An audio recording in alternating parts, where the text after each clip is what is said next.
Early life and education. Yevgeny Maximovich Primakov was born on October 29, 1929, in Kyiv, then part of the Ukrainian SSR in the Soviet Union, now Ukraine.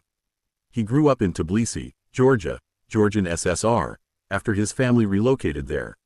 His father, whose surname was Nemchenko, had been imprisoned during the Stalinist purges of the 1930s.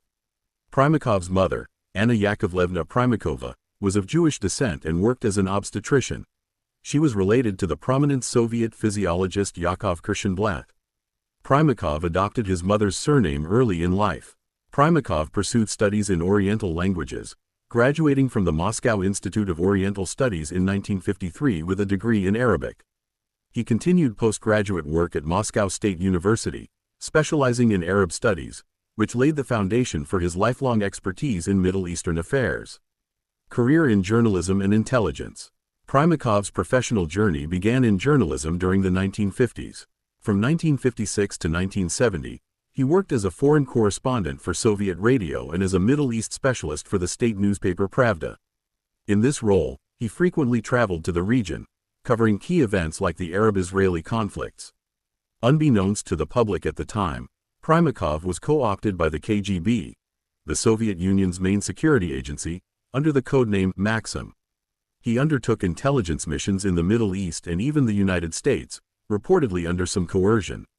This dual role honed his skills in espionage and international relations. In 1962, Primakov transitioned into academia and research, joining the Institute of World Economy and International Relations, IMEMO, as a senior researcher. He rose quickly. From 1970 to 1977, he served as deputy director of IMEMO, where he participated in the prestigious Dartmouth conferences, unofficial U.S.-Soviet dialogues aimed at easing Cold War tensions. From 1977 to 1985, he directed the Institute of Oriental Studies of the Soviet Academy of Sciences, solidifying his reputation as a leading Soviet Arabist.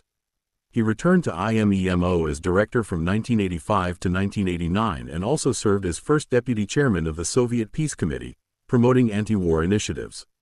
Entry into diplomacy and politics. Primakov's shift to high-level politics came during the late Soviet-era's reforms under Mikhail Gorbachev. In 1989, he was appointed chairman of the Soviet of the Union, one of the two chambers of the Supreme Soviet, the USSR's parliament, a position he held until March 31, 1990. From 1990 to 1991, he joined Gorbachev's presidential council as a key advisor. As the Soviet Union unraveled, Primakov played a pivotal diplomatic role. In 1990–1991, he served as Gorbachev's special envoy to Iraq amid rising tensions before the Gulf War. He engaged in direct talks with Saddam Hussein, urging the withdrawal from Kuwait to avert conflict, though these efforts failed. Leadership in intelligence. The failed August 1991 coup against Gorbachev marked a turning point.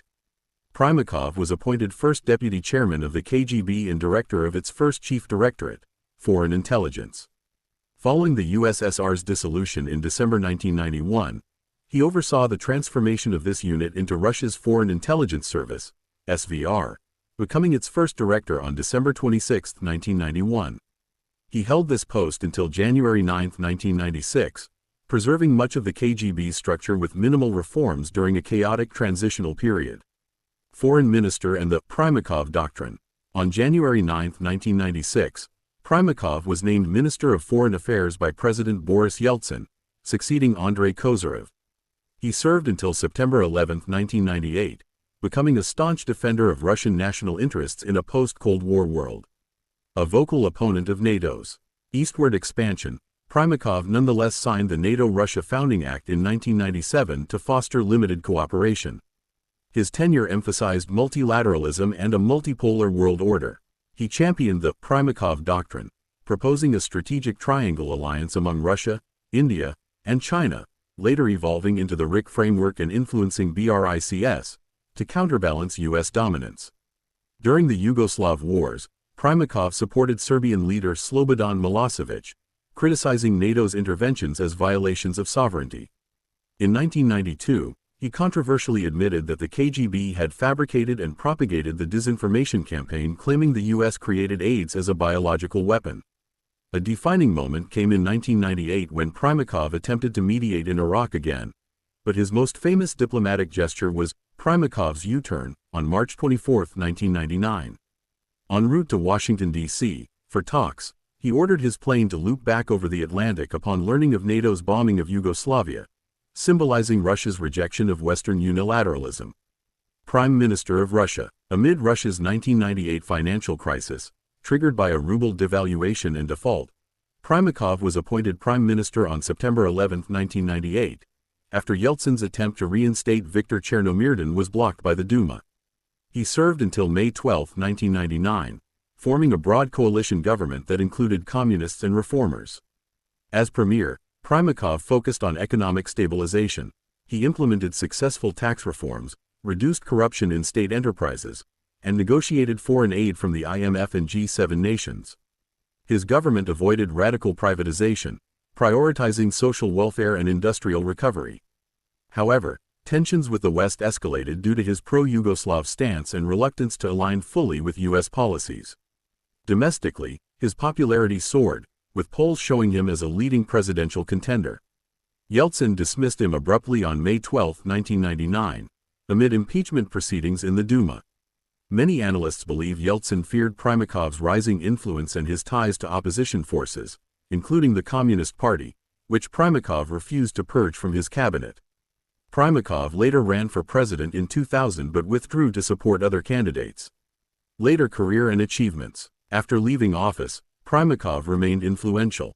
From 2000 to 2001, he co-chaired the Russian Arab Business Council. He served as a State Duma deputy from 2001 to 2007, representing the United Russia Party, though ideologically independent. In 2008, he was elected to the Presidium of the Russian Academy of Sciences. Primakov authored numerous books on international relations, including The World After September 11 and Russia and the Arabs. He continued diplomatic efforts, such as mediating between Saddam Hussein and the West in 2003, suggesting Hussein's resignation to avoid invasion. In 2009, he received an honorary doctorate from the University of Niš in Serbia. The annual Primakov Readings International Conference was established in 2015 in his honor to discuss global issues. His major achievements include shaping Russia's post-Soviet foreign policy, economic stabilization during crisis, and fostering academic and diplomatic bridges. He was awarded the Order of the Holy Apostle Andrew and other honors. Controversies. Primakov's career was not without criticism. His KGB ties and role in disinformation, e.g., the AIDS conspiracy, drew scrutiny. Support for Milosevic and Hussein alienated Western leaders, who viewed him as anti-American. His 1999 dismissal fueled debates about Yeltsin's authoritarianism. Some accused him of authoritarian leanings, though he positioned himself as a pragmatic nationalist. Personal life and death. Primakov was married twice. His first marriage produced 2 children, son Sasha, Alexander, and daughter Nana, who passed away in 2006. He had grandchildren and great-grandchildren. Known for his intellectual demeanor, Primakov enjoyed literature and history but kept his personal life private. He battled health issues in later years, undergoing kidney surgery in 2010 and heart treatment. Primakov died on June 26, 2015, in Moscow at age 85 from kidney failure and complications from Parkinson's disease. He was buried with state honors at the Novodevichy Cemetery. Russian leaders, including President Vladimir Putin, praised him as a true patriot and architect of modern Russian diplomacy.